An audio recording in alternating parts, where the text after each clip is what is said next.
Martın 20-də gözlənilən hava şəraiti açıqlanıb. Milli Hidrometeorologiya Xidmətindən Lent AZ-da verilən məlumata görə Bakıda və Abşeron yarımadasında hava şəraitinin dəyişkən buludlu olacağı, arabir tutulacağı, əsasən yağmursuz keçəcəyi. Lakin gecə və axşam bəzi yerlərdə arabir yağıntılı olacağı gözlənilir. Ayrı-ayrı yerlərdə intensivləşəcəyi, şimşək çaxacağı ehtimalı var. Güclü şimal-qərb küləyi əsəcək. Havanın temperaturu gecə 6-8 isti, gündüz 9-13 isti olacaq.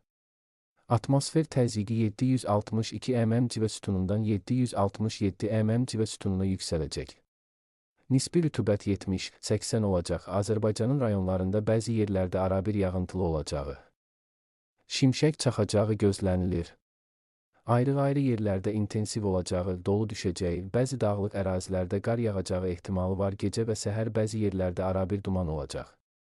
Qərb küləyi bəzi yerlərdə arabir güclənəcək. Havanın temperaturu gecə 5-9 isti, gündüz 9-14 isti, dağlarda gecə 3 şaxtadan 2 dək isti, gündüz 2-6 isti olacaq.